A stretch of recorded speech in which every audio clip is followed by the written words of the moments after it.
wish there was a natural ingredient out there that actually helped to reverse hair loss. One that actually grew your hair. One that was actually proven by studies to grow your hair. I guess until then, I'll just lay here depressed.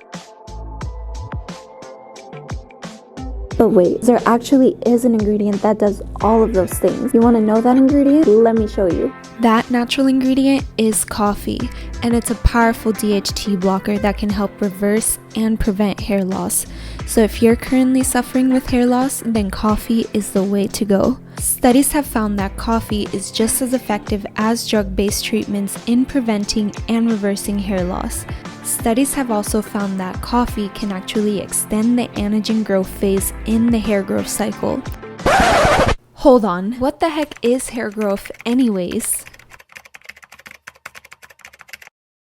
Well, the hairs on your scalp are either in one of three phases. The first being the anagen growth phase, which makes up about 80 to 85% of the hairs on your scalp. The second being the catagen transitioning phase, and the third being the telogen resting phase, which makes up about 5% of the hairs on your scalp. And coffee aids in extending the anagen growth phase, and the longer anagen phase you have, the longer hair you will have. I'm going to show you how you can take coffee and turn it into a scalp scrub that can help promote growth and exfoliate your scalp. To start off, you'll of course need your ground coffee, and any natural ground coffee will do.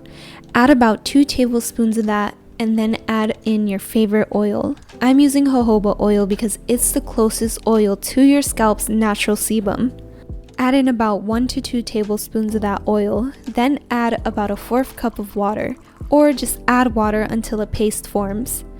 If you suffer with scalp issues, then aloe vera is for you. It contains antimicrobial properties which can help relieve any itchiness, and it also helps to promote growth. This next ingredient also really helps if you suffer with scalp itchiness. It's apple cider vinegar. It helps to balance your scalp and hair's pH. Shake it a bit before you add it, and then add about 10 drops. Now add some peppermint oil. If you love that cooling sensation you get whenever you apply a product, then this is the oil to add. Stir it in and add some more coffee grounds if your consistency is a little bit too liquidy. Here's my consistency, and I love it like this because it easily glides onto my scalp. Now when you're about to apply this, you want to make sure to wear your best blouse. Just kidding. Wear a shirt that you actually don't care about because things are about to get messy. When you are applying this mask, you want to make sure to focus the majority of it on your scalp because this is a scalp treatment and it's not meant to be brought throughout all of your curls. This treatment is having a nice cooling effect and it's relieving any itchiness that I may have had before I washed my hair.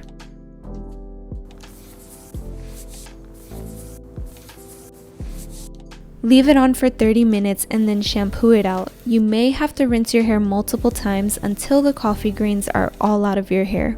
This is how my scalp is looking after I shampooed out my coffee scrub, and my hair and scalp is honestly feeling super clean. Coffee scrubs can be a little messy and hard to rinse out, so if you're looking for another coffee alternative that you can still reap the growth benefits from, then check out this playlist.